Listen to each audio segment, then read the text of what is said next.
Okay, so welcome to WALKM Paranormal, first podcast. Let's go. Yay. We have the lovely Sandra been able to stop by and have a chat with us. Yeah. So you know a bit more about Sandra because she's a work colleague. Yeah, she's a colleague of mine at work. She's definitely got a few good stories to be able to tell us. I've not said anything to anyone, so that we can all be surprised about what's going on. I don't know all the stories, but yeah, we're so happy to have you on board tonight for this podcast so that we can get your stories out with like-minded people. Wonderful. Okay, Sandra. Well, thank you for inviting me. You're welcome. I hope you actually find some of these stories interesting. As I mentioned to Kimberly and to yourself there, Wendy, it is really difficult nowadays to actually come across people that are like-minded and that,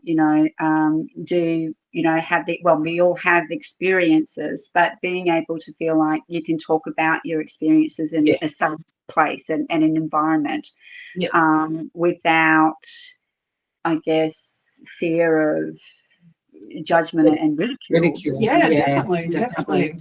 We do experience. Yeah. The one thing that I say here, that even like with the experience, when I do actually talk about it, the first thing I want to get across is that it's not something that I jump to conclusions straight away because I see something. It's like, that's Casper, I'm always for logical reasons first of all. And when it's not A, when it's not B, then it's okay. What's the message here? But what do you want me to know? Kind of thing. Love that. Yeah. Logical reasons first of all behind it. So I guess a little bit more about me and my history, and I'm getting some goosebumps on my legs right now. Love it. Is that I've been around it all my freaking life, basically. And so some of the things I'm like sitting back thinking, where do I start with all this? I really want to know. It's a lifetime. Yeah. I guess I'll start with some of the stuff when I was younger. And one of the really main factors that actually occurred at one stage, I was about 18 and a half, maybe nearly coming up to 19. And I had broken up with my ex-partner at the time. We were engaged, and it was a bit of a rough relationship. But a friend of mine, I had two friends actually move in to share the flat with me. And things were okay there for a while, but, they started to get a little bit on the wayside. But Jodie, who was this girl that I grew up with, she was my next door neighbour. And so this one night, we were having a couple of drinks and with our neighbour Andrew, and he came over and out of the blue he just mentions, so you girls have had a séance before. And it was me and Jodie look at each other and go, well, yeah, but what do you want to know for? And he's like, oh, it'd just be really cool, if we did something like that. And Jodie and me's like going, no, it wouldn't, because her mother used to do them, all the time, and we knew better. But at the same time that we were actually saying, no, we're not doing this. This is ridiculous. I'm getting the glass down from the cupboard. She's actually got paper and pen, and she's writing the alphabet and putting the ones and the twos and the yes and the no. Putting it out there on the table. So the glass in the middle, and ding bang boom, it's happening. Yeah. So we're like, whatever. So anyway, we're all sitting there with our little finger on top of the glass, and of course, we're trying to calm down and everything, and nothing was happening. So then Andrew just turns around and says something stupid like, well, kind of like knew that wasn't going to work. And I said, if you knew it wasn't going to work, why did you actually want this to actually occur? Like, you're freaking me out now. Go home. I've had enough of you. So he gets up to leave, but then when I went to grab the glass, it was really warm. Really, really warm. So when you think there's just three little because I'm sitting on the bottom of the glass, it's really warm. And I said that to Jodie, and I said, feel this. And she's going, kind of thing. But we packed it all away. So then after that, we just thought we'd have like a little bit, something to eat. And so I'm making, some Vegemite on toast or whatever. And And she's reading the newspaper, and so I go to put the plate on the table in front of her and said, you know, well, what does my star say? Don't walk out on the road, you're going to get hit by a bus, kind of thing. So I go to make myself some toast, and Jodie's going, Sandra. And I went, what? She's going, the plate's moving across the table. And I went, what? And I looked over my shoulder, and the bread and butter plate was actually moving across the table like this. Oh my goodness. I'm like, fuck, you know. Against that That's the sort of first word we always say, like, what and I know, right? And Jodie's like looking at me, I'm looking at her, this plate is moving across the table, and she just leans over, picks it off the surface, and then puts it back down, and it stops. And I'm like, oh my God, oh my God, oh my God, you know, and she's going, we've got to redo this, we've got to redo this, whatever it is here, we've got to tell it to go. Yeah. So we put it all back together again, and we're sitting there and we're saying, you got to go. Sorry to disturb you, but we really don't want you. You've got to go. You weren't quick enough with this. And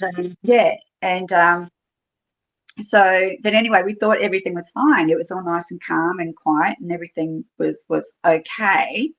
And then I kind of like looked over in the lounge room, and Carrie, my other flatmate, had a TV in the lounge room, and she had these cane little dolls. I don't know if you know them or not, but they had like these little cane bamboo skirts kind of thing. Yeah, I know what you mean. They're just tiny.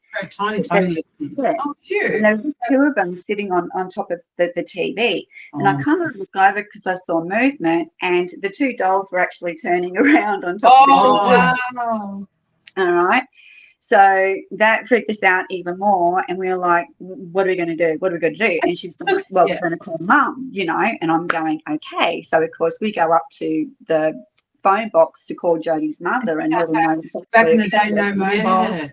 No mobiles, to the phone box. Yeah. And she's like, you stupid girls, you know, mucking around with things that you don't understand, you know, you got to do this. And we said, well, we tried doing that, and they're not listening.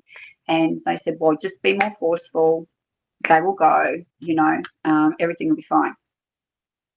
So we go back, and I'm sitting there going to Jodie, we're going to have to tell Kerry about what's actually happened here, because if she comes home and she's going to start seeing things moving around, it's not going to be a good thing. So she comes in, and we end up like breaking the news to her. And of course, she sits there and like looks at us like we've lost our freaking mind, you know, which obviously we probably did at that stage. So everything just went dead quiet. And then on the kitchen bench, Carrie had these steel balls, you know, the steel balls on the line that goes there. It starts going tick, tick, tick, tick, tick. Gosh. And the three of us are like just looking over it and just watching that ball going like from one end, and then the other end comes out and goes that way, and then it's going like this. Yeah. And we're like, holy shit, you know. Yeah. So we're up and we're gone, and we're going down to see my dad. You know, so what's wrong with you? You got spooks in your house? And we're like, yes. And he's going, okay. So maybe you should actually try talking to a priest. Okay.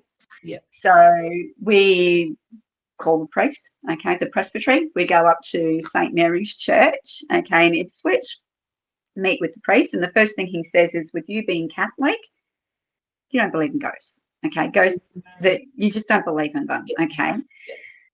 So I'm like, Father, I mean no disrespect here. And I said, but you weren't in my place, okay? You didn't see the tables, the dish going across the table. You didn't see the cane dolls move. You didn't see this thing going tick, tick, tick, tick, tick. Yeah.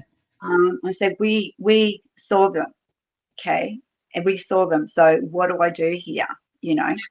And then, of course, he informed me that there is one exorcist in every state. There's only one. So, and then they said, you know, if it still continues or things get worse or you start to actually find changes that are happening within you, you know, blah, blah, blah, contact us and we start the ball rolling. Because, first of all, it has to be proven that there's a poltergeist basically in your home where it's a demon and, you know, impacting.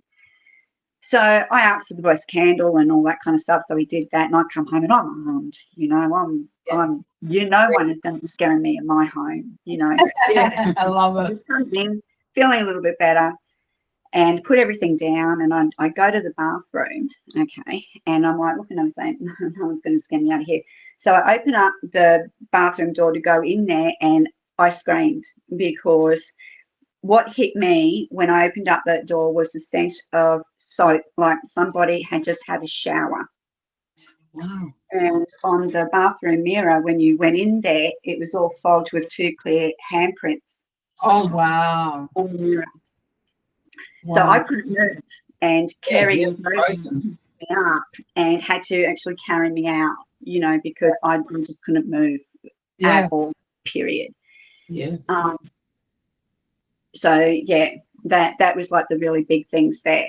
And after that kind of settled down, obviously it changed a few things in the dynamic of the friendships and that obviously there, but that tends to happen when things are moving around your house.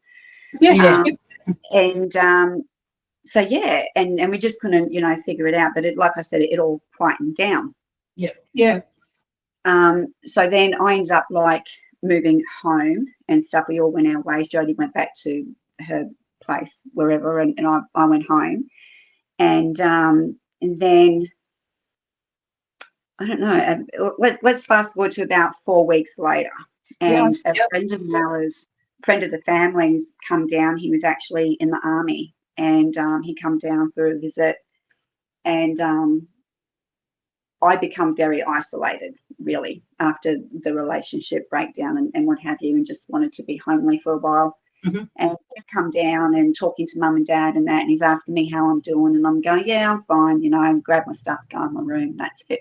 And he'd visit every weekend, every time he'd come down, and then one day he said, you got to come and see mum, you haven't seen her for ages, and get out of the house, we'll take you over there. So anyway, we go over, and all the way in the car, you're doing your mirror checks and everything, right? Yeah. But it's like really focusing on the rear view mirror all the time. And I didn't really think too much of it at that particular time until one day, like this was a couple of weeks later of him doing this, we're pulling in his driveway and he's actually just still in the car staring at the rear view mirror. And I'm like, are you right? Are we like going upstairs now? He's going, he said, and I've got to talk to you about something. And I went, oh, okay. So we go upstairs, and a couple of hours later, he says, I need to talk to you now, So we go in and we have this conversation. He says, somebody needs to talk to you. And I'm like, okay. So I'm like waiting for somebody to come in. Oh, cool. In the next minute, he's like saying, don't muck around with seances, and I'm going, well, yeah, I already know that, Mark, and he's going, no. He says, no, you're not hearing me. You're not hearing me. He said, I was there. He said, it was me, and I'm like, what the fuck? What are you talking about? This is the first time I'd ever experienced a medium. Yeah. Right. So he was talking. Yeah. So while Mark was staring in the rear view mirror was because this person was sitting in the back seat. Every time that he picked us up, he was looking at this guy sitting in the back seat. And so he's sitting there, and I'm like, oh, but he sat there, and for no word of a lie, everything that transpired, right? And then he actually wound it right back even further to the point of when I mentioned about the relationship being really rocky. Well, it was a DV relationship, and I'd been with Lonnie from 16. He was 22. We were together for 2.5 years. I was engaged to him, so he was hitting me when I was 16. Yeah. And so this particular guy, I found out his name was John Masters. He was killed in a motorbike accident not far from where I was living. And he said that he was actually drawn. When I said, well, what are you doing? How did you get to my place? Yeah. he said because of the accident, he said he was drawn to a woman crying, and he was just drawn to that woman crying, and it brought him to where I was. Yeah. And of course, at that particular time, it ended up being after a scenario. Yeah. And he could see what was going on. Wow. And then he was telling me about how, don't worry, there was always payback. And I used to say to Lonnie all the time, there's karma. Karma's Time. keep doing this and karma's going to get you. Yeah. And there's one particular time we were at his mother's house in Vivelle, and we had an argument, and he was working on his Dodge Ute, and he was actually making a bug reflector for the front of it because it's a big Ute thing. Yeah. And we had an argument. Anyway, he grabbed me because he was 6'4". I was on like a tiny little thing. And he picked me up like I was nothing by the throat up against the fridge, and he hit the fridge and basically told me, don't try to leave. Yeah. Right. Yeah. So anyway, he went back down to the shed, and I'm like, they're shaking, and that's still, trying to get myself together. And the next minute, I just hear this kind of thing, and everything just stops. And he's limping yard to the house because he had drilled his toe. He drilled his toe. And after he had done that, and I said, what have you done? And said, how did you do this? And he said, I don't bloody know. He said, 1 minute I'm standing there and I'm trying to drill a hole in it. And he said, and the whole thing just seemed to like take over. And I just hit my toe. I don't know what I did. Oh, wow. So, and it's karma for you, But it all started to make sense after what was explained to me in the scenario way past that this incident even occurred. Yeah. So so that covered everything there, and then it got to the point of where I was warned, like where the seances and that are, and he said you have no idea what was actually waiting to actually enter, and he said you cannot ever. He said you can't be near one. You can't do one. Anyway, and that was back when I was like 18.5 on my way to 19. I'm 55 now, and I will never, ever. Looking pretty good for that. So I made a promise to a dead man as far as I'm concerned, and I've kept that promise. For a long time. So that's the one lot of scenarios there of actually watching and witnessing things, around. That's that's a pretty good experience to have first up. I know, pretty good introduction. And as a teenager, that must have been harrowing, must have been scary, and just once it all come together, did you feel better for that knowing what was happening?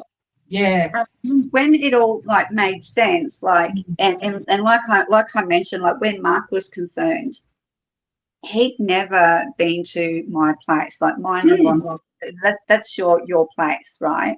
And Mark was more a friend of mum, dad, my brothers, and me. But when I moved out of home, I was making my whole new family over this area and friends and what have you with work and stuff. So, they weren't part of it. So for him to actually sit there and even to the point of describe the layout of like him actually standing there looking and going, I remember you being sitting in this room and yada, yada. And I remember when this happened and yada, yada. And it's like he's just looking in and replaying the whole scene. Situations that I was part of at that time. It's incredible. And that really blew my mind. So from then on, I was a lot more open to things. I mean, like I said, I've always been around it all my life, and I knew that these things actually occurred. But it made me more comfortable, and that's around it and knowing limits. Yeah, Okay. yeah, and that's the thing, isn't You've it? got to have boundaries. You've got to have boundaries. You've got to protect yourself. Definitely. Like we're now starting to see a lot more things and experience a lot more things with what we're doing.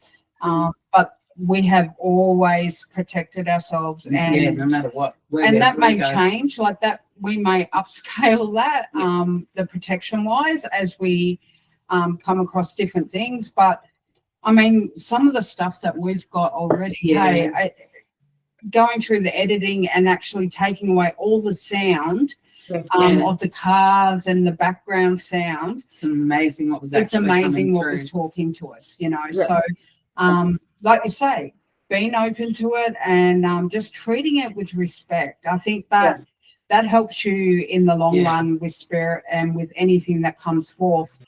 And it knowing that you're not gonna be disrespectful, and you're not gonna, you know, stand for their crap. Basically, it's like, you know, I don't want you to follow. I don't want you to touch me. Like, you have your boundaries, like you said. Respect. Yeah, whenever we go somewhere, it's always like, thank you for inviting us in. And, you know, we always say, you know, we want to give you the respect as long as you respect us. Yeah, you can't follow us home, kind of thing. Don't touch us unless we give you permission. Yeah, things like that. Like, we've always been making sure we do that. And respecting the space that we were allowed to, you know, go into their space. Because most of the time where we go, it's, you know, we frequent a lot of these places. And we have no idea what's happening in that area or that space. And so to acknowledge them and talk with them, they're always grateful that you acknowledge that and that you acknowledge it's their space. Because, you know, you can probably go anywhere and talk to anyone, but to acknowledge the space is always nice, isn't it? Yeah, definitely. That's right. And like, you know, you don't know what you're actually walking into. That's it. You don't. You don't. What you're actually leaving with. Yeah, that's it. That's why we always do the thank you at the, you know, for inviting us at the start and always stipulating at the end, you can't follow us home, we don't give you permission, that kind of thing. And, you know, it becomes a mutual respect between us and that realm, so that everything sort of is done. It's like not burning your bridges too, so that if we ever want to go back, because there's a few places we want to go back to because it was so interesting, that we want to carry on that conversation. So we hope to do that so that we can go back and talk to Stanley or you know whoever, because it's like just us talking, you know, the way it comes up and about, and the way that they talk about their life, and you just connect with them. So it's, you know, you want to respect that, and you want to be able to go back and you know, re-experience anything else that might be there. So this is why we wanted to do this podcast, because there are so many people, you talk to so many people who've got so many stories, especially around, you know, doing the seance when they were young, you know.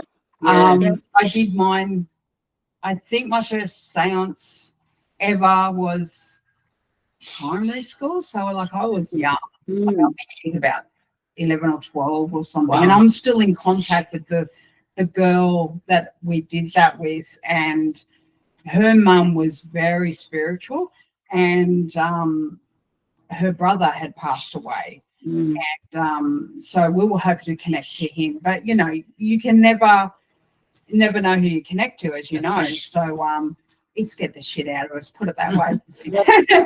They let us know, and the mum was just sitting in the lounge room. We come running out screaming into the backyard. So we've gone through sort of past her in the lounge room and ran out the back door, and she was just sitting there shaking her head. She knew we tapped into something not good, and she taught us to come back and have the respect, and let them know that they can't stay, and the same thing you went through. But I was so scared of her because she had very dark eyes. She was she was a beautiful looking woman. And she was the ultimate witch looking woman to me, and I just respected her. Like I just literally went, you know, respect there. And she was beautiful about it. If I had told my mum in the day, would have got my ass kicked, seriously. You know, like, because she was a Catholic Sunday teacher back in the day, you know, so she didn't believe in bringing that sort of thing in your realm, you know. It's so old school, isn't it? Well, exactly, and the whole lot of it, you know, like they all say that they're portals and utensils that you're actually drawing this into. You know, and you are opening the doors for demons and things like that to actually like come through. And unfortunately, if you happen to pick the wrong ones, they're not going to leave. No, and you're going to know eventually that you've got the wrong things following you around, and you've got to get rid of it. So, well, not rid of it, but get it back to where it needs to be. Yeah, and like where Jodie's mother was concerned, it was like, you know, you tell it to leave, and if it's not going to leave and it keeps on doing that, then you leave. Yeah, you know, but either way, you've got to break that kind of connection. You know, that was back then. Something else actually happened then too. Like, and this is before I moved out, and again, like I mentioned, it was after having this experience with Mark where it all made sense there too. But because of where things were and the low that I was actually in, like Lonnie turned up 4 months of not seeing him, and in the middle of the night when Jodie and Kerry were out, you know, doing some kind of mail review, he's, you know, I heard this knock in the middle of the night on the door, and I'm going, oh, who is it, you know, and I hear police. I'm thinking, shit, if it's the police, there's something wrong. So I open up the door, and it was my ex standing there, and I'm like going, oh, are you serious? You know, like, what are you doing here? You know, and he's just like smoking. He had been drinking and that, you know, and he was partying up with a friend's place on Cod Hill Road. And so I'm like going, look, I really don't have time for this, Lonnie, you know, like, go home, you know. And he said, well, I've got something for you. And I said, oh, what? I don't want anything. Just leave me alone. Go away.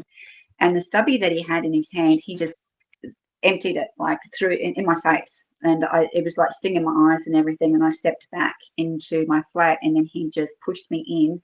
When I turned around to walk away, he actually kicked me down and started to stomp basically on my back and the back of my leg and everything like that. So I put him up for assault.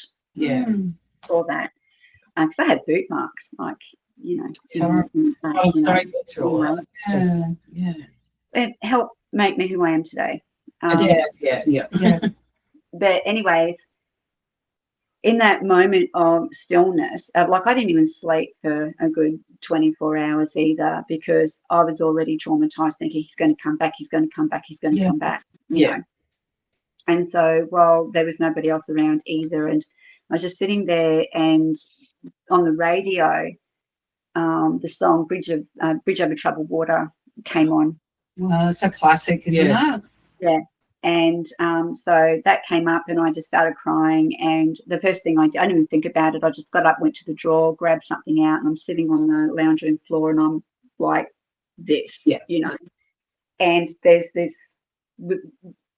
with the knife, and I'm like, you know, trying to go in there with it, and I could feel it, and I could actually start to see the blood and everything like that. And the next minute, I don't know, I'm just waking up next day, and I'm listening to white noise on the radio. And looking that the knife is down there, and there's the blood and everything like that, but I couldn't really remember anything else. So when this was actually occurring with Mark, that's all like being explained and everything there, like he was the one like on the end of it and trying to rip it away from me. Wow. Your time. It wasn't your time, and that wasn't going to happen. Wasn't going to happen, you know. And I would take that from you, you know, sort of thing. And I was just like bursting into tears, like all the way. That's emotional. That there was somebody was actually there. Stopping that. And stopping it. Everything. Intervening. Wow. You know? So that covered that scenario of all of that kind of thing. And the moving on later, you know, through life and the other things that actually occurred, a lot more other things that led me up to Glennis. and Glenn and the Spiritualist Church in Wynnum. Yep. And doing my training with her. She's amazing, that woman. I don't even know if she's still alive today, but she's such a lovely lady. And her gift, amazing. Another medium, trans medium. And when I did training with her, it all started because when I met Tim, and Tim was like, when I first met him, it was like I had known him all my life. We just clicked really well. And I met him in basically 1996, like at the end of the year of 1996. Yep. And I was with Daniel's father in Prigian and another rough relationship. And each time I'd been wanting to go, I'd always get this, it's not time yet, it's not time yet, it's not time yet. And my brother come up to stay, and he found out that the relationship was pretty full on. And he actually had a go at David and basically said, you know, you keep hitting my sister and we're going to have, you know, a few words, you know. So they ended up having a few words, and it got really nasty. And then, you know, Arthur's like, you know, you're either coming with me tonight or you're staying. And I'm like, it's just not time yet. And he's going, what do you mean by that? And I said, I don't know. There's just something that keeps saying it's not time yet. I've got to wait. I just got to wait. And then the day that I did leave, it was just Daniel and me were coming down to see my parents. And as soon as I actually got in the door, I put Daniel on the lounge. I picked up the phone and said, I'm not coming back, you know, kind of thing. It was just that kind of decision right there and then. It was just one bag of, you know, like Daniel's clothes mainly and some toys and 2 changes of clothes for myself. I started off with that, nothing. So then I met Tim, and his situation was his girlfriend that he was with the 12 months before me died of an asthma attack. And he found her at 4 o'clock in the morning on the lounge on the nebulizer. Oh, God. And so he had that guilt, I guess, and what have you. So then, of course, along comes me and Daniel, and you know, we just got along like a house on fire, and he was going through all this kind of grief. So everyone was saying, you know, like, you're wasting your time, you know, with him. He's set like this, you know, yada, yada. And I'm going, no, I've got a strange feeling I'm just meant to be here. I don't know why, but I'm just meant to be here. Come around to her anniversary, okay, so in May. And I said to Tim, look, it's her anniversary. I'm going to go away for about a week, you know, so you can have your time and that, you know. And he appreciated that. He didn't know how to ask me. That's nice. So I did my thing. But the day that I was getting, like, so this is basically like near the next day, right? And as soon as I wake up and I'm sitting on the edge of the bed, I start crying. Oh, wow. I start crying. I don't know why I'm crying, but I'm crying. And I couldn't stop crying.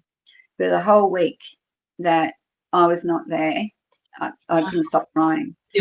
Of course, all these people that knew Tim and knew me, and I'm just meeting these people and we're forming this friendship. And here's this crazy woman sitting there crying for no fucking reason. And so a friend of mine at the time, Denise, said, look, there's a Health and Harmony show happening at Mount Gravatt Showground. So how about we go check that out? And I said, well, we've got to go on, you know, the 2nd of May. And she said, but that's Candy's Day. And I said, exactly. And I said, we've got to go on that day. And just, whatever, you know. So we go. And we're looking around and everything's all right. And then I start to feel the energy and that and the heat and everything in those places. It's amazing. And I'm going, oh, they got tarot readers. And she's going, what did you ever read it? You know? And I said, yeah, maybe, you know. So then we go up and we're looking at the tarot readers, the list of tarot readers there, and the lady's going, okay, so you can just pick anybody here, you know, these are coming up soon, yada, yada, yada. And I just went down the list and I went, that one will do. And so her name was Pani, and gave me the time and everything like that. And I said, terrific. So off we go, doing our thing. You know, we start to go back, and there's like all these readers that are standing up. Yeah. Like they're all waiting for their clients and at the same time. And they're all standing up. So, you know, I'm like making my way through. And this woman is like looking at me and going, here you go. You know, and like I could have been like anyone, you know, around there. But yeah. Here you go. And so anyway, she says, I'm Pani. And I went, oh, you're the one that I'm looking for then. You know, I'm Sandra, and, you know, no. And she's going, okay. So we're sitting down and she's like looking at me and she's going, you've lost somebody. And I said, no, I haven't. And she's going, but somebody has. And I'm going, yeah. And she's going, oh my God. She said, you're carrying his grief. And she said, there's the cards, start shuffling the cards, pick the cards. Said, oh, we're going to do a reading for you, you know. And and I'm going, what do you mean I'm carrying his grief? And she's going, that's what we're going to find out. Yeah. You know. Wow. And so she did the reading, and the way that it all come out, everything she said come to pass. Wow, that's amazing. Yeah. So in one of the cards, she had like the Four of Wands, okay, yeah. Where she actually like that's like building the foundations basically for your home and yeah. that, right? And she's like describing that. She said, this is like a father figure who's actually, you know, going to be coming in and building this foundation for you. It's going to be your way to your spiritual growth. He's going to introduce you. This is somebody that you look upon as like a father figure, you know, blah, blah, blah, blah, blah. And I'm like, okay, yep. And not really taking any of that in at that time. And being so emotional. So that after that, and I come back. So this was like after the week, and I'm back in there. So at the week, I stopped crying. So I'm back to being normal me. Yeah. I stopped crying.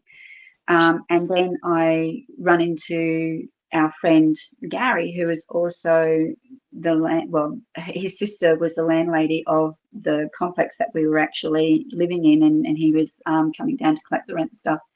So no, we're having a conversation, and I told him about this reading, you know, that had transpired. I said, so I really don't know what to make of that. You know, I said, but apparently, you know, this person that I see like a father figure is actually going to set me on my path, and, you know, I'm still waiting for that to happen. So he goes away, and then about a week or so later, he comes back, and he's going, did I ever like mention to you my kind of girlfriend, you know, partner, Debbie? And I'm like going, no, what? And he's going, well, she's a Reiki master, and she actually said to me not so long ago that she's received a message saying that she needs to take on a new student. There's a new student coming her way, and, you know, and she's just waiting, and that. You know. So he didn't think of it at the time. And then something just happened to click, and he happened to mention me to Debbie. Yep. And Debbie's going, that's her. And before that can happen, she should meet Glenys. And this is where I got to meet Glenys Sagers. Yeah. So he's telling me all of this, and he's going, now with this Glenys Sagers, like she's some reverend of some church or whatever that, you know, Debbie knows about, and she runs classes, right, that can explain all of this for you, you know, and that they're running classes. And I'm going, well, where are they? Like, what are they going to teach me? Like, what is this all about, you know? And he's going, well, I'm not really too sure myself. He said, but good to go. I'm like, well, where is it being held? And he says, I don't know, someplace. It's the community hall. And I'm going, where's the hall? We're here in Wynnum, you know. And he's going, fuck's me. And I'm going, well, I don't know. So how am I supposed to go to these things? And then Tim yells out from the lounge room saying, it's across the road. So what are you talking about? And he's going, the community hall, it's the hall here, the old church looking thing, the hall is here on the corner across the road. Oh, And gosh. Gary's sitting there That's going, unreal. are you shitting me? When is this supposed to start? And he's going, tonight. And I'm going, but I don't have the money for this, Gary. He pulls out his wallet and he's going, here's $50. It's not going. You're going tonight. You're going. See the way things happen. Yeah. So turn up at the meeting and Glennis is there and there's all these other people that are there. And so I say hello and we go in and we're sitting around in the circle. And so the first thing she does, she comes in, she had her husband, Rodney, with her as well. And so she was sitting in the circle and she introduced herself and she said, now, number one, she said, you're all here either because you have seen something, heard something, sensed something, experienced something. Okay. And you're here to actually find out what it is. And she said, I'm not here to tell you what it is. She said, I'm here to actually give you the tools that you can actually find it for yourself. Okay. And I'm going, well, that's more work. Yeah. You know, no, this isn't working for me. No. And so, yeah, and then it got me onto the path of energies and learning about them, the auras, feeling somebody else's energy, psychometry, all that sort of stuff, which blew my mind because I really didn't understand any of that in that time. Like, you know about ghosts and all that kind of thing, but there's so much more to it. It's like peeling an onion. Yeah, exactly. Layers. Layer. And when you reach that level and then you go up to that one and then it's to that one and then other things just open up.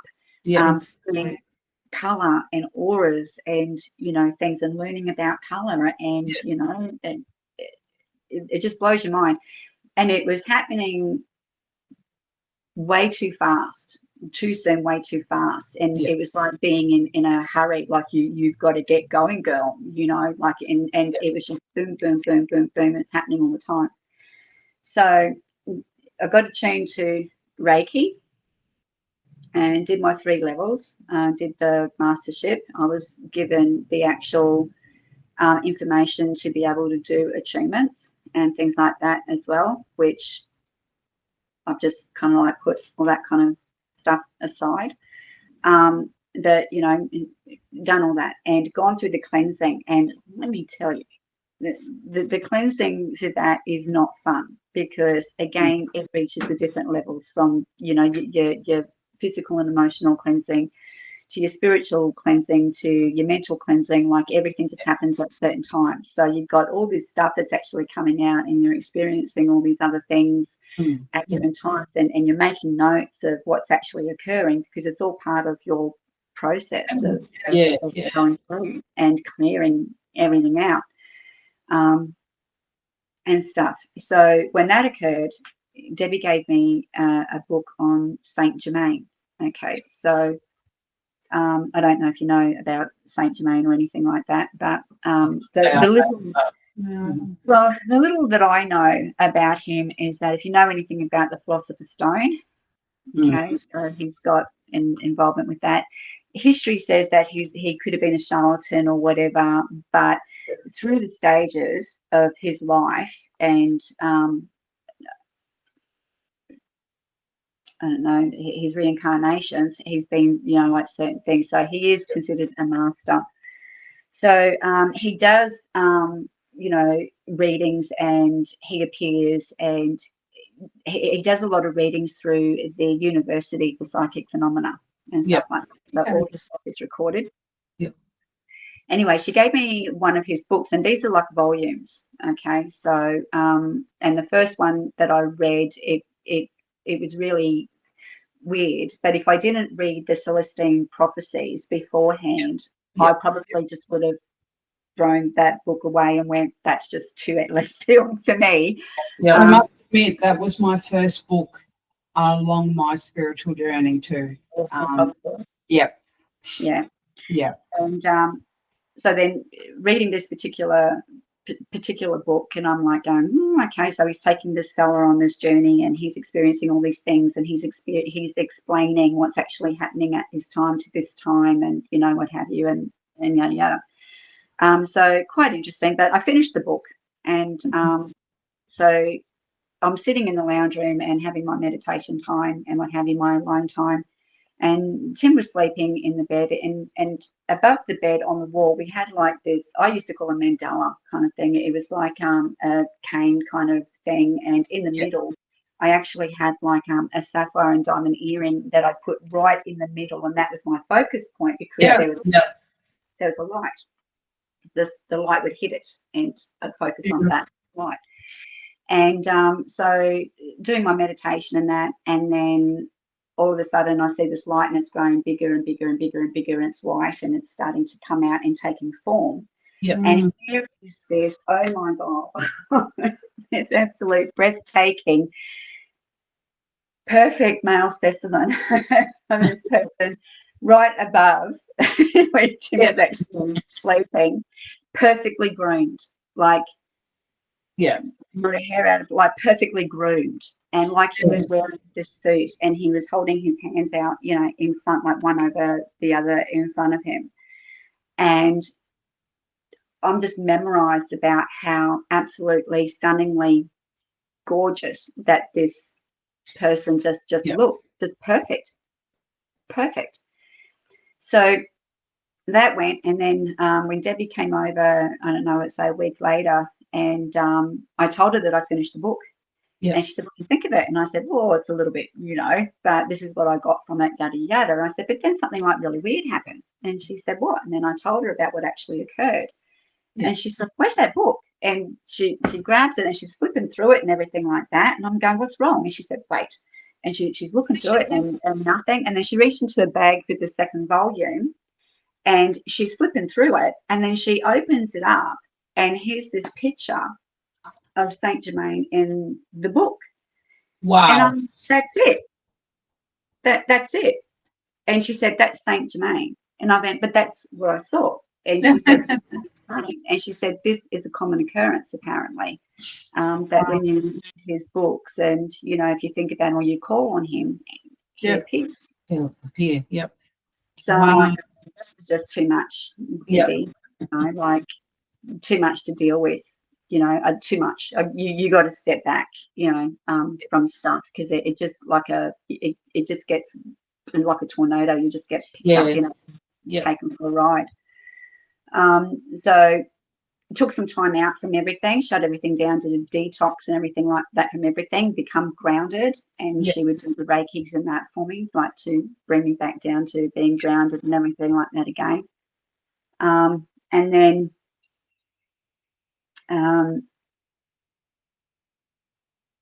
Candy, so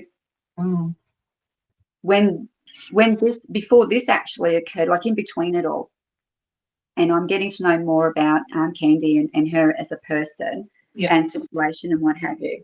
But Tim was going to work this one morning, and I was getting up and getting ready to tidy up, and I saw something glitter like kind of thing. So I looked over and her photo was on the TV, and the photo was a sketch of her and her two sisters. And she was in the middle. And when I looked at the picture on the glass, there was a teardrop on the glass.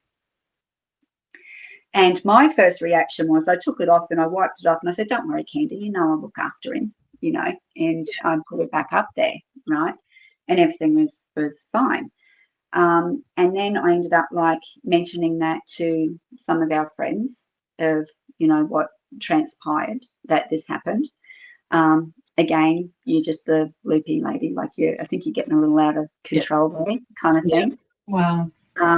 So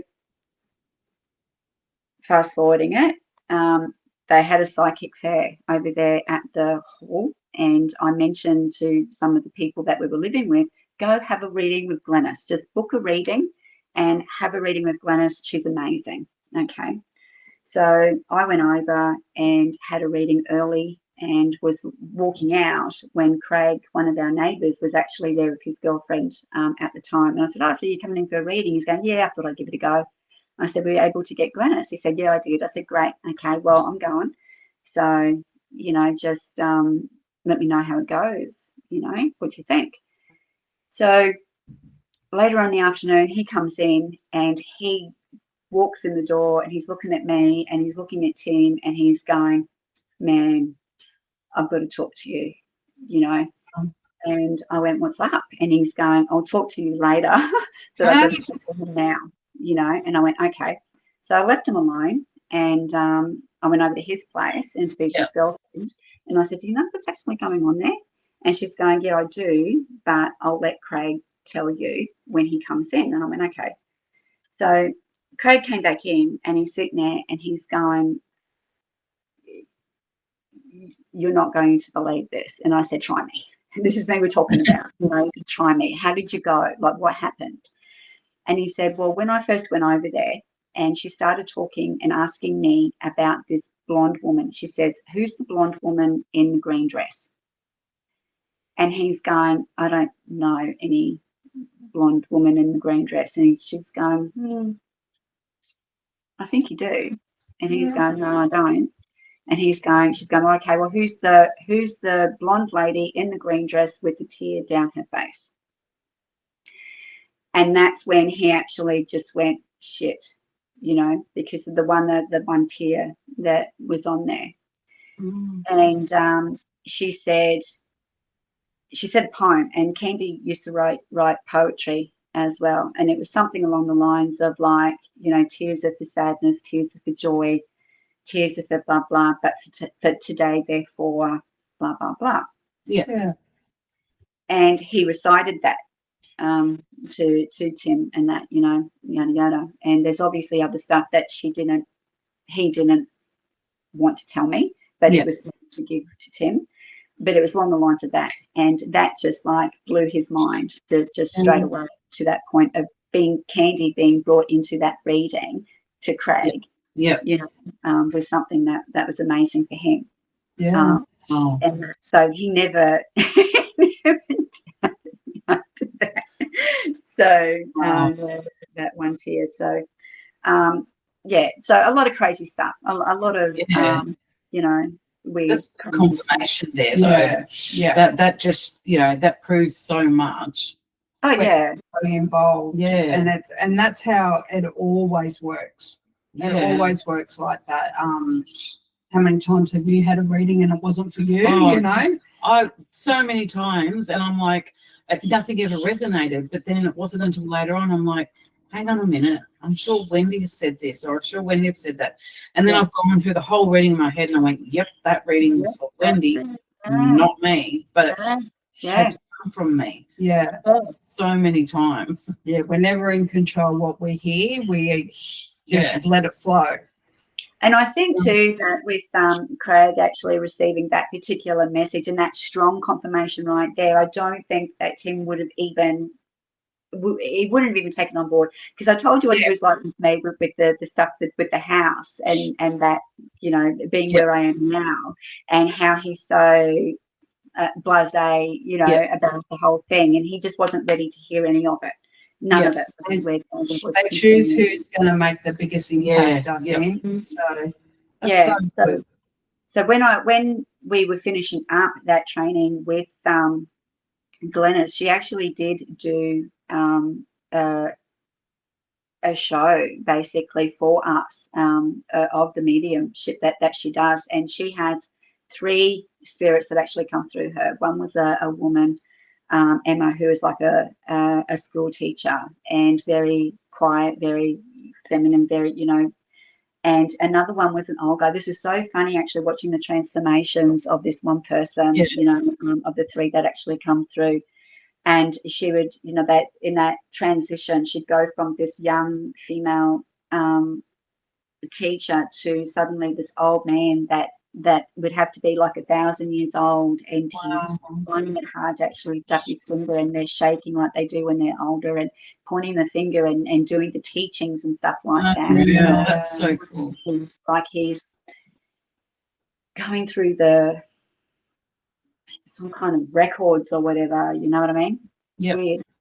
And then the next one was the Indian, and that's Patilla, and he was amazing. So from this old man, suddenly she's sitting upright, and the feet are going like there's a drum beat happening, like the drums. And all of a sudden, it just comes out with this loud shriek of, "I am Patilla," you know, and yada. And I'm like sitting back in the chair, like, and my hair's like getting ready to stand on end. Yeah. So he's introducing himself and how he is with her, and he's a bit cheeky as well, you know, and talking to Rodney and things. And of course, somebody would say something, and Rodney would jump in to correct it, and Patilla would turn around and do the poo-poo to him, like saying, "We don't need any of that. You know, I understand what is being said," kind of thing. And then ask your question, you know, and then that gets across. So, and he did that with each one of us. And I thought, you know what, I'm just going to throw it out there and see what I get. And of course, I put it out there with the connection of me, Tim, Candy, and where it actually lies and what have you. And I've got this on tape, okay? And so he's explaining everything about the lengths of, you know, people and the soul and all that kind of stuff, yada yada.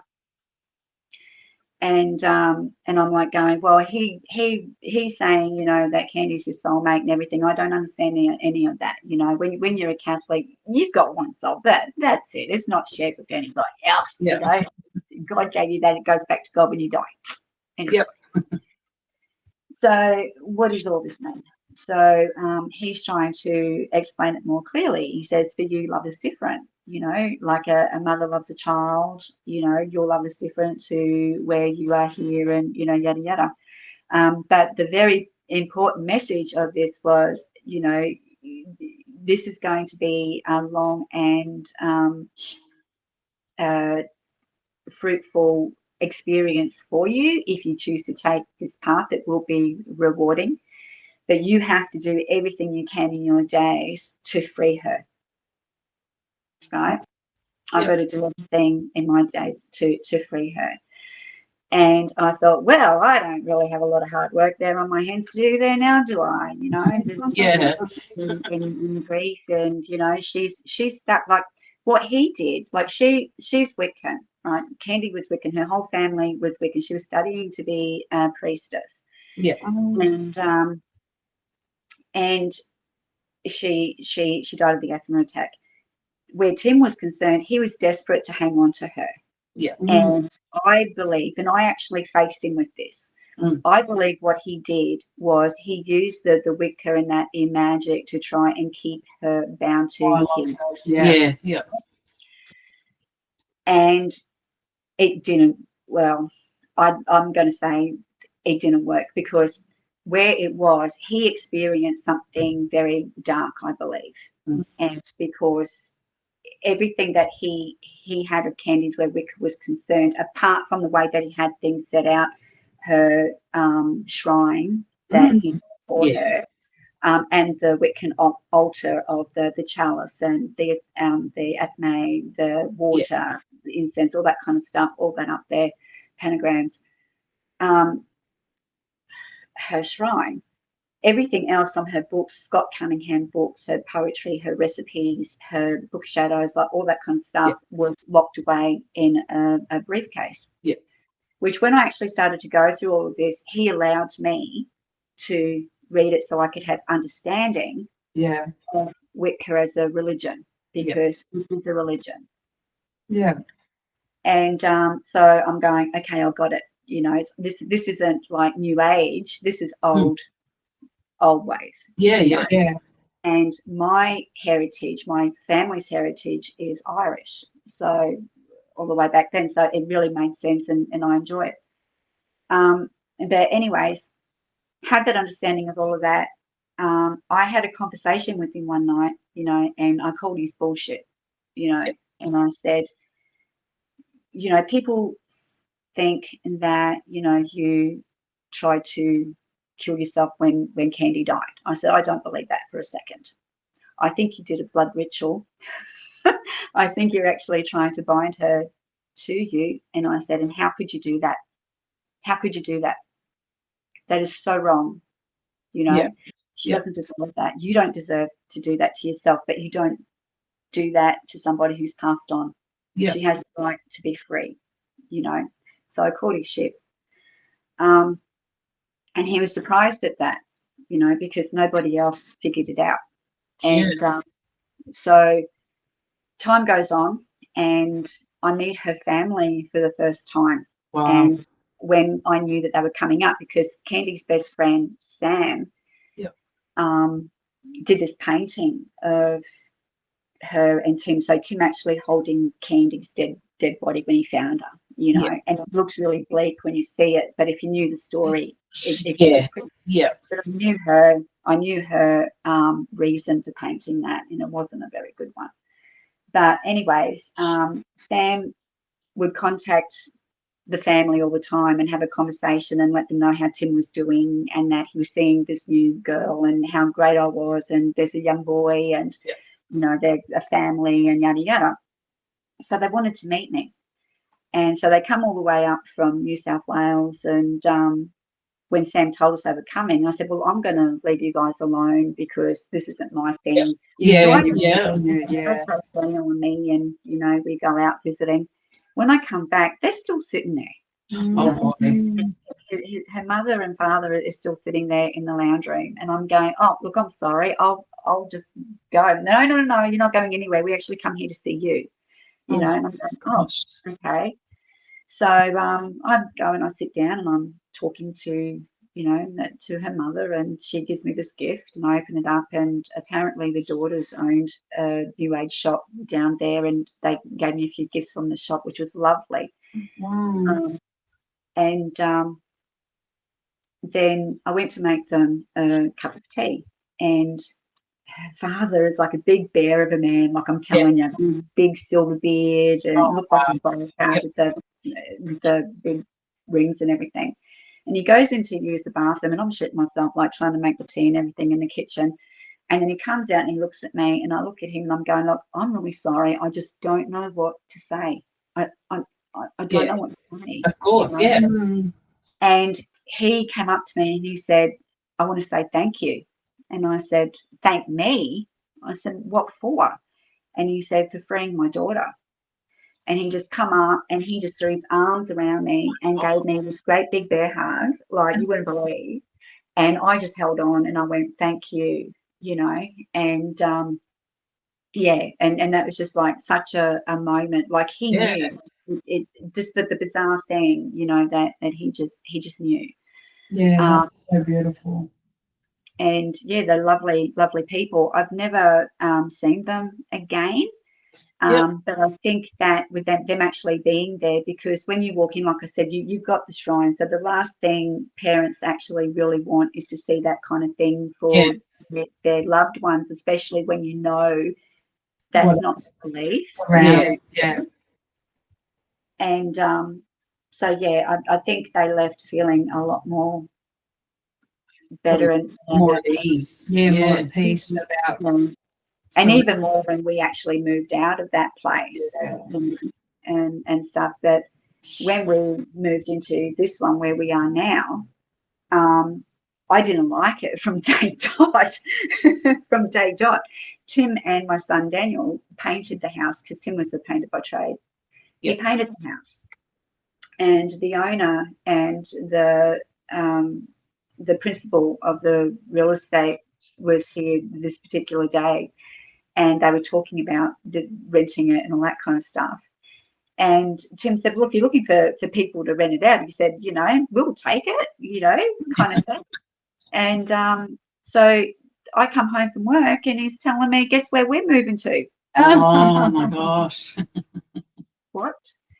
So, he says, oh, you're going to love it. You're going to love it. So he takes me to take a look at it. I walk in, And he goes, what do you think of it? And I said, I hate it. I said, I hate it. And he was going, what? But why? He said, it's all fresh and painted and it's looking like this. I should have thought before I did this. I said, that's not the issue. The issue here is that it's space-wise. It doesn't fit everything that we have. It doesn't have the closet space that we have, the storage space, nothing like that. You're going to find it's not enough room. It's not enough room. Goes on about it. You know, whatever. We'll figure it out. So he moves and he does most of the moving in because I'm working. Mm. And when I'm actually coming in and seeing everything, most of the stuff that we had went to the tip because there's no place to put it. Yeah. You know, even the dining table that we have, he got rid of and put our barbecue setting in there because it's glass, the barbecue setting. And we don't have our back deck like we used to have in the house that we were, where we had all the barbecue and the barbecue set and everything like that. Yeah. It's downgraded. So no room for it underneath the house or whatever. So that all had to go. So we had to have this glass barbecue table sitting in our dining room where it's still there today and stuff. So, yeah, I wasn't happy.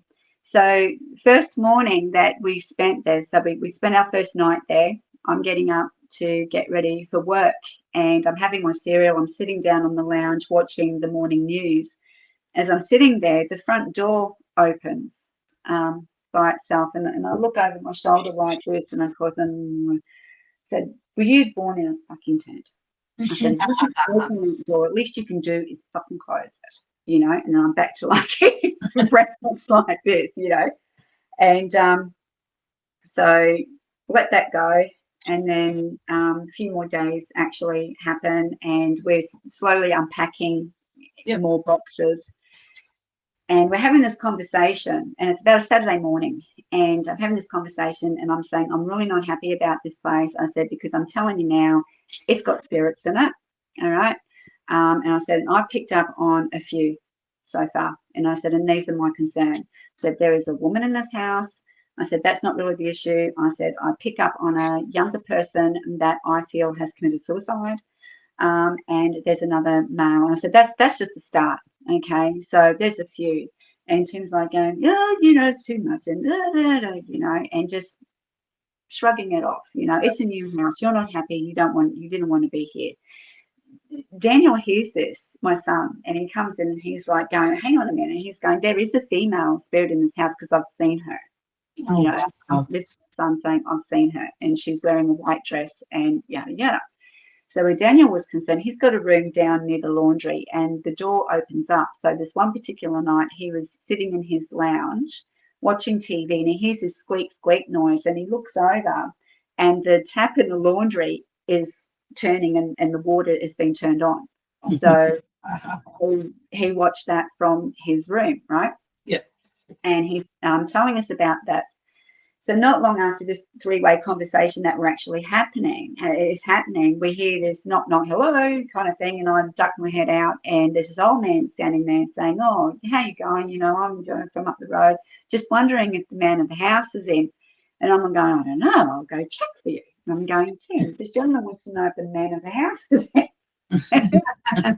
And he's going, what does he want? I said, I don't know.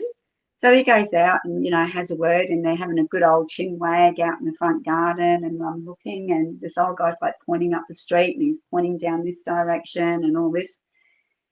And then when they finished, Tim comes upstairs and he's got his hands in the pockets and does the good old rocking on his back heels. And I'm going, so what did he want? Like, what's the story? And he's going, oh, you know, just an old guy. He's lived in the street for years and around Wynnum and everything, gave me a bit of a history of the place. And apparently the house on the corner, a woman went missing, believed to be murdered, and they've never found the body, right? Up the road, he said a few houses up, there was actually a young person, like just a little bit older than teenager, that had committed suicide.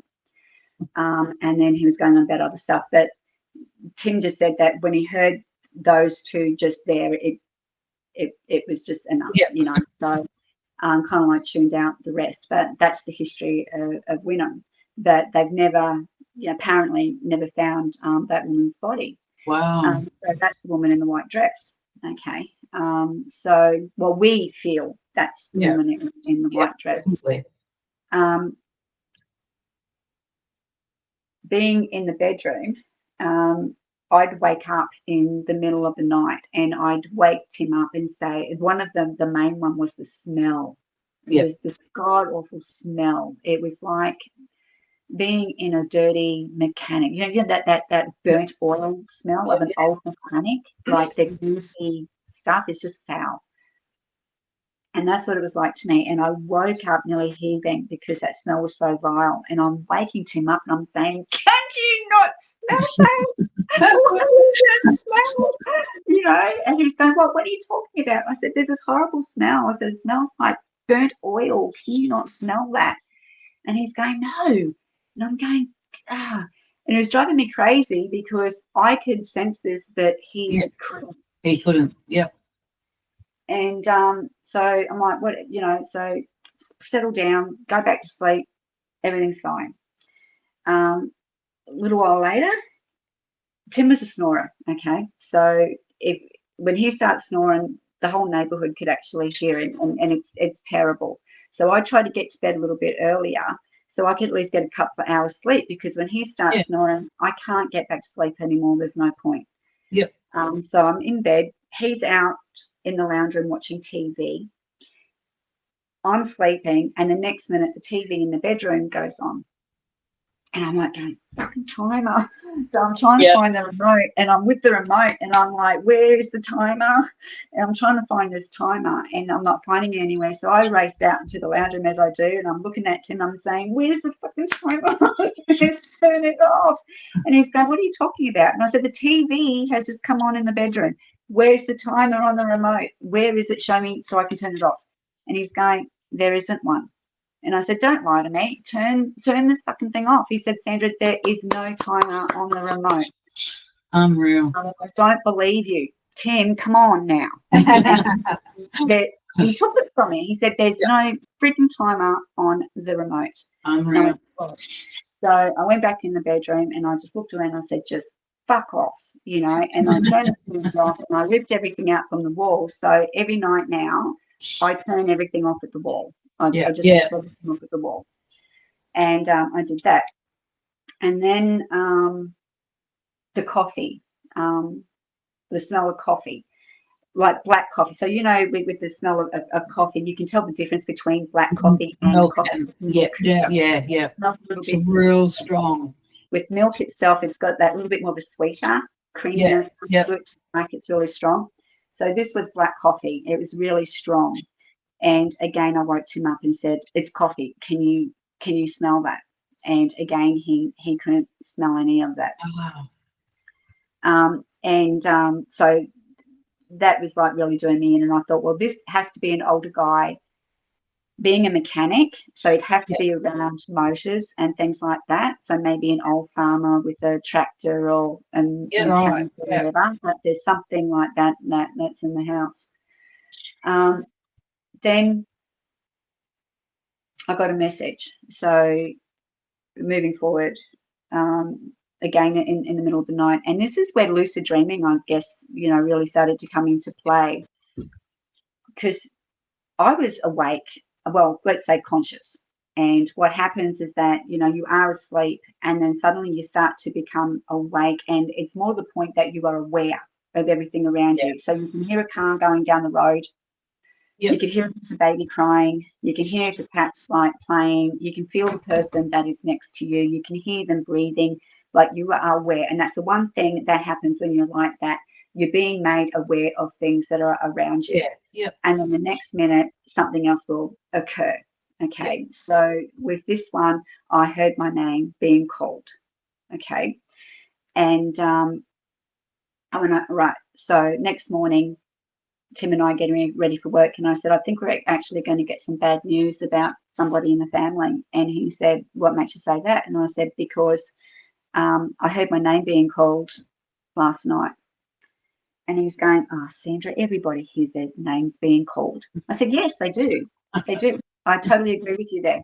I said, but they didn't say Sandra. They said Sam. And he went, what? And I said, they said Sam. Sam is my family nickname that I've had from the time I was a child. And the only people that call me that are my brothers and sisters and my mum, you know, Sammy. Significant. Yeah. So it was like Sam.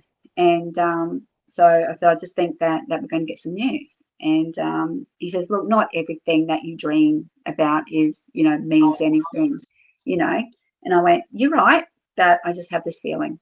So that night we come home and I get a call from my brother, who says to me in a very, you know, cryptic way that, you know, I may or may not get a call from a family member who may or may not have motor neuron disease, and, you know, just be aware, you know. And I'm going, well, it has to be Colleen. And he's going, what makes you say that? I said, because she's the only one that talks to you, you know, kind of thing.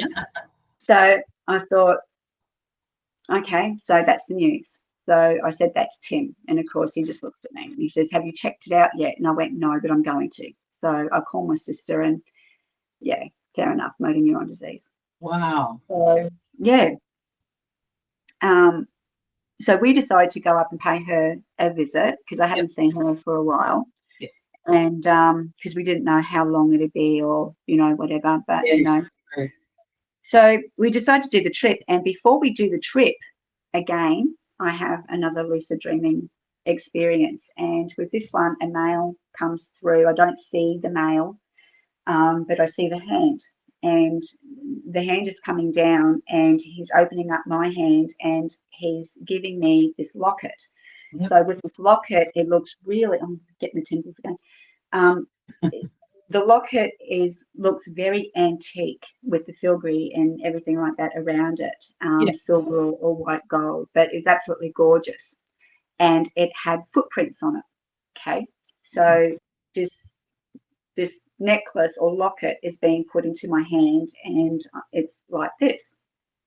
And I went, okay.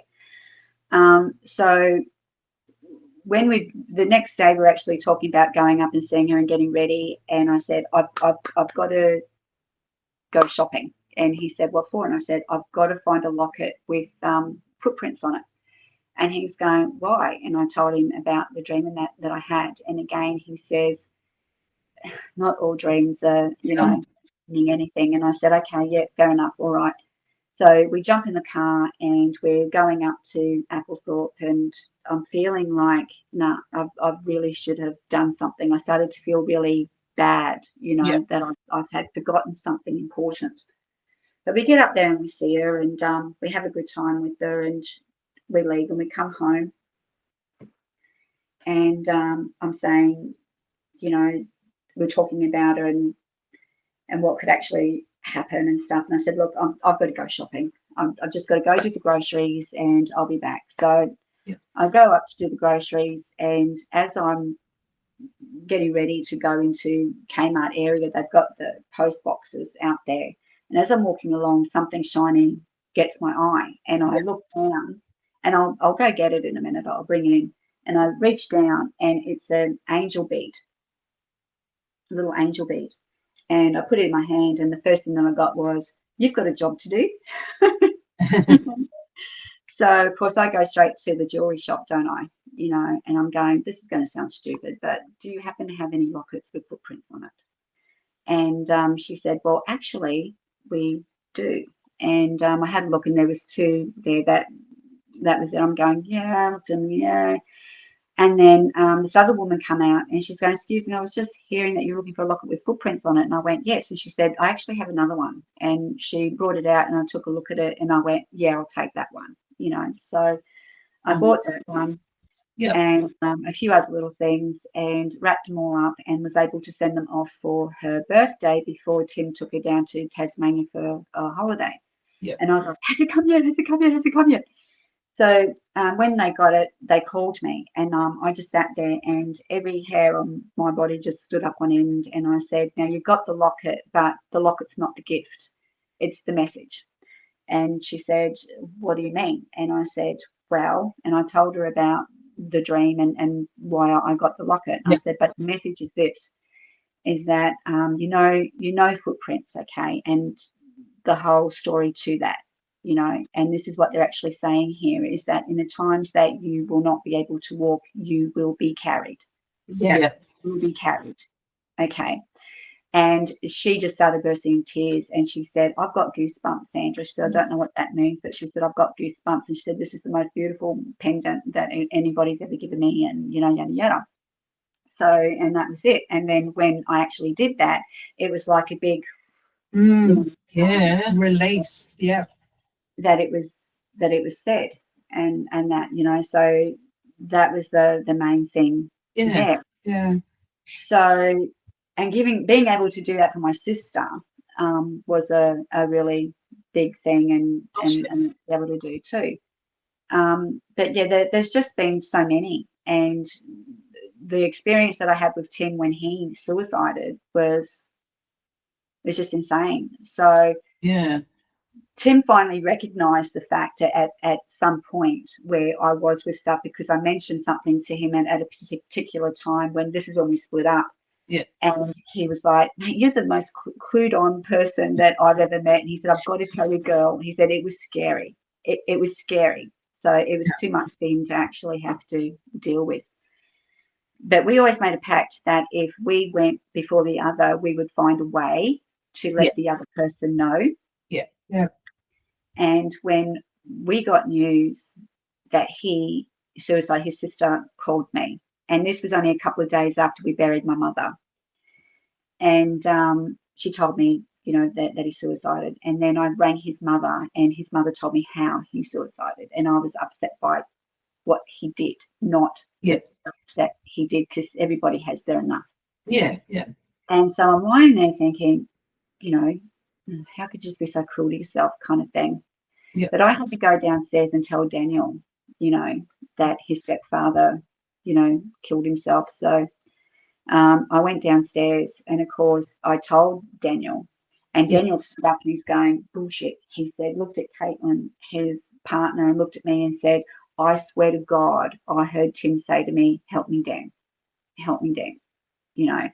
And he's like going in a panic and that now. And then all of a sudden, all down my left ear got really warm, and I'm going, hang on. I said, I'm hearing Metallica, nothing else matters. Metallica, nothing else matters.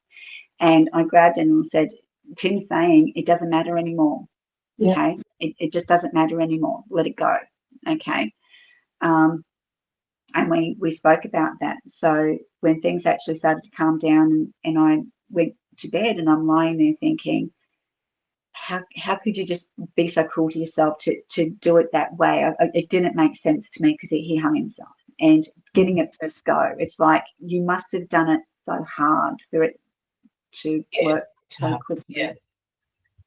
And the flash of, this is going to sound crazy, but the flash of John Denver actually come up, and the word sorry. Wow. Right. And I went, well, okay then. Kind of thing, you're sorry. Okay. Yep. And then there was another one, and I can't remember that one, but it will come to me. Another song. And I told my sister about it the next day, and she said, do you know that song at all? And I went, no. I said, I know any song. I know Take Me Home Country Road. Yeah. Yeah. And so then she called me back later, and she said, you need to hear that song. And I went, no, I don't. I said, I'm just trying to take what it was. I'm sorry. You know, I'm sorry that I did this. And then that morning, right, I'm in the kitchen, and I'm making a cup of coffee, and I'm looking over at the table, our dining table, and I'm looking over, and he's sitting in the chair, and he's leaning over the table, like he's looking out the window, and then looking over at me, looking out the window. And I said, you know, they're saying that you did this because of Candy, right? You know, that you suicided because of Candy. Yeah. And he looked over at me, and he just went, nothing to do with it, you know, open his hands, nothing to do with it, you know. And I went, well, I know that, but they don't know that, you know. Yeah. So I turn around to continue to make my coffee, like putting the water in the cup, and all of a sudden, this is really bizarre, but it's like everything just went white, right? Like a blank sheet of paper.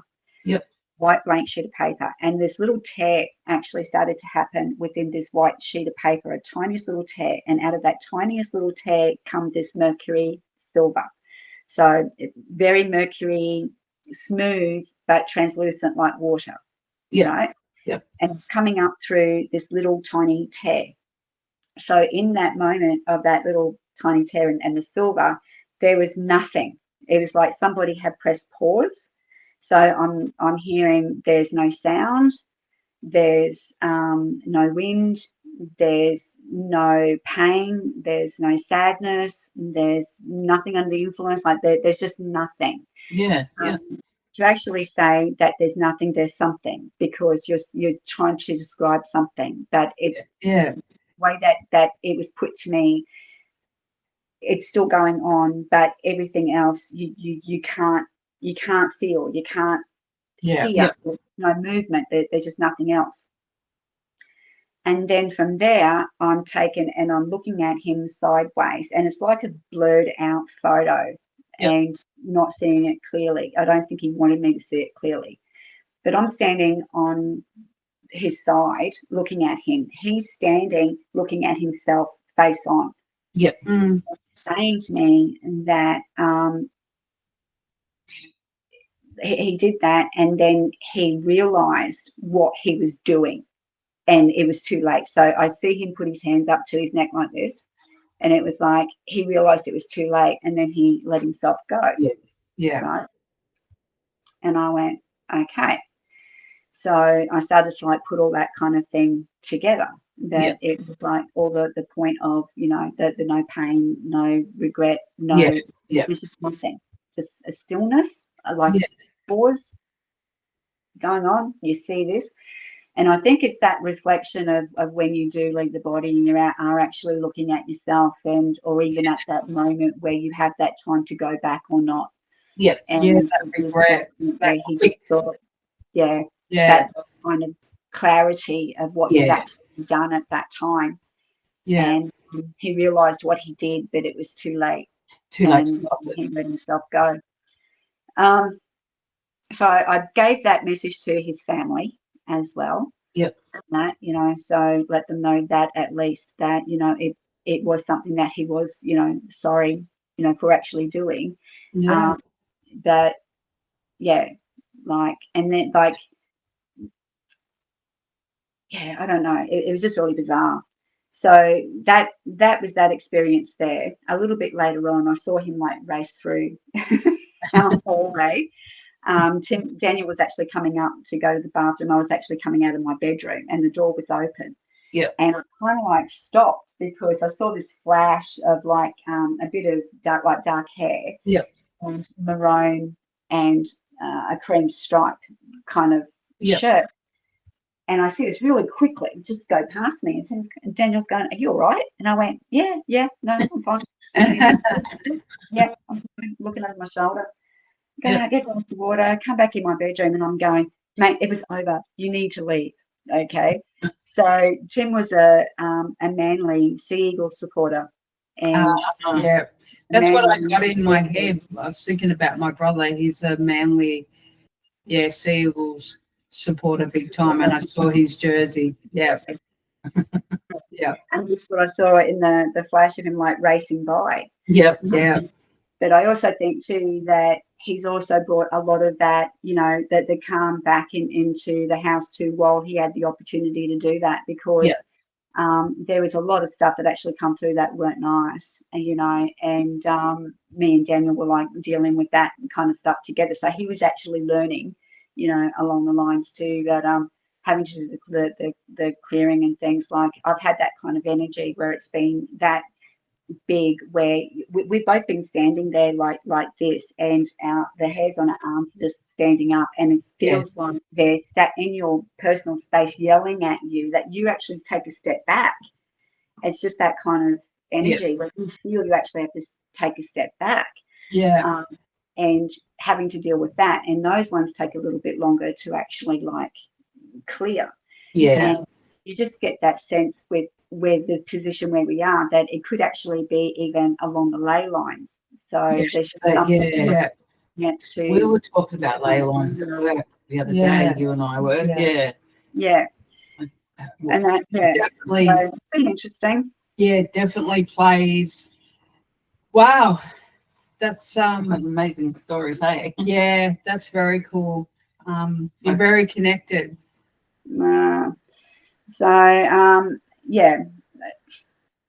Yeah, one of those things. But we all have these experiences and stuff like that. Yeah. So, like I said, it's just like, I mean, I know there's a lot of stuff that I just kind of like spewed out there.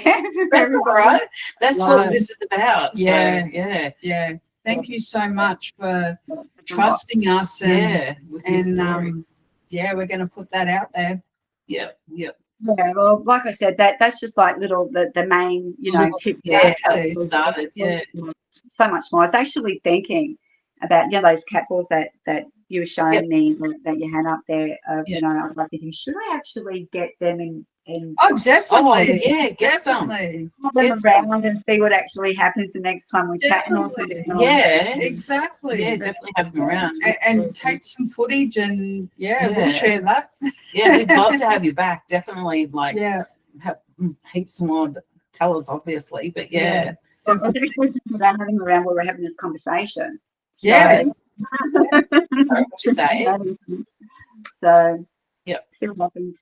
But a lot of interesting stuff. So a lot of weird stuff. So things I've written down that I've come across where it's like, oh shit, I forgot about that one. Still. But I hope you found it all interesting. Oh yes, definitely, absolutely. It's definitely great to hear and experience, I bet. So we'll definitely catch up with you again. And for everybody out there, it's not easy to be able to share that part of yourself. That's right. And like I said, like with the people that were, our friends and that, from years ago, like they're not around anymore, and most of them have actually passed away. And that as well. So coming to make new friends and acquaintances as well, and then having to have these conversations, and you're kind of like a little bit more, I don't know, aware about bringing somebody into your home as well for things actually start occurring or whatever, and it's like, how do you explain that shit again? I know. That's what we definitely appreciate that you shared that with us, and let's just hope that it reaches people and makes people understand that they're not the only ones going through it, and even though it's different circumstances at times, but it's the same deal. And that's what we want. We want that connection for people to realize that, let's hear about it. Let's spread the word that we're all listening and we're all ready to understand and experience the new you too, Well, just along the lines of with Tim's passing and that too, and I remember telling Kimberly this, is that after that started occurring and everything, of course the grief and everything starts to hit, and I'm dealing with Mum and his passing as well, and I started to go down a bit of a spiral because this is in COVID as well, right? And I was doing the shopping, and I was like in my little tunnel vision of just go in and do it, get out. And I'm going down the aisle in Woolies where they've got the stationery and that on here and your cards and whatever on the side. I'm going down the stationery, I'm looking up, and there's this book that's hanging off the top shelf. And I'm looking at it and going, that's going to fall and hit somebody on their head, like a child or an elderly person. So I was actually just going to push the book back. That was my intention, was to push the book back. But I grabbed it and I take a look at it, and it says, make yourself better. So now, before that book actually occurred, I heard a male's voice at the end of my bed, and it was, I don't think I told you this one, So I haven't this heard little this bit. voice at the end of my bed. It's not one that I recognize. And it was like, what are you doing? Like, I can't even do the tone anymore. It's like, what are you doing? Like having that hard question, right? What are you doing? Gosh, I could get it. What are you doing? And anyway, I'm like, I'm trying to fucking sleep, and I'm rolling over and trying to cuddle into my thing to try and get comfortable. Yeah. So then, of course, the shopping thing happens, and the book, and I'm looking at it, and I just put it in the trolley and bring it home. So I'm sitting in the office, and I'm taking a look at it, and I can bring the book in and show you as well. I've still got it. Yep. And I'm just sitting there looking at the book, and then I'm remembering the voice in that, and it's going, what are you doing? Make yourself better. Yep. Sandra, what are you doing? Make yourself better. Oh, Make wow. yourself better. What are you doing, Sandra? You know, that kind of thing. So give me a moment, and I'll just show you. Yeah, you're right. You're right. No, it's amazing stories. Yeah. It's so good.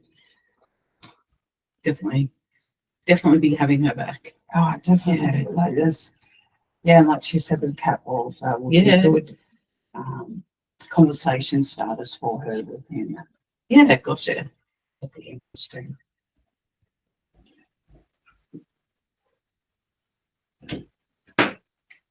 Yeah. So I'm not sure if you can see that.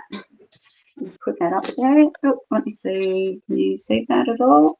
Up, go up. Oh, okay, yeah. Yep. Make yourself better. Yeah. And with here. I saw the lining. Gosh. Yeah.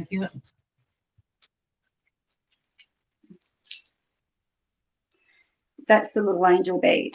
Okay, so Trying to sort of hold it up. Yep. Oh, wow. Right? Yep. So that's when I got the locket for my sister. So Yes. yeah. So there's always be these, you know, little gifts or messages and that, you know, along the way. Exactly. So I don't class myself as being psychic. I mean, I think everybody is very quick to put labels on everything. Yeah. I just think I'm somebody that receives messages when I need to receive them. Yeah. That's what that if we get something, and if it's for us, we'll know. If it's for someone else, that person will come and we'll go, oh, I meant to tell you this. Yeah. So beautiful. Yeah. I love that. Oh, there's so much that can, oh man, we could talk forever. A couple of months ago, well, it wasn't too long after that, you know, when I actually said with that and I put it all together, and I'm like, well, the only thing that's going to make me better at the moment is getting a job because I need to be able to focus and everything, right? And then I got my job working at where we are. And I started on the 21st of September, and that was Tim's birthday. Oh, wow. Wow. Yeah. So what year did you start? 2020. Okay. I came in 2022. There you go. Yeah. That's amazing.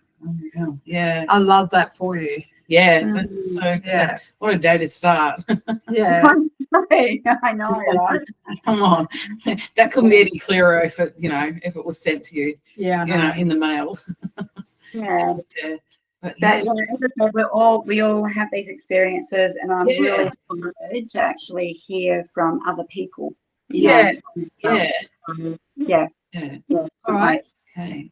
Well, thank you so much for sharing all of those experiences with it, and we definitely would love to have you back on again. But we'll get all this all sorted out, and then we can when we've got it up, definitely. Awesome. Thank you again. Yeah, thank you. Welcome. Bye. See ya.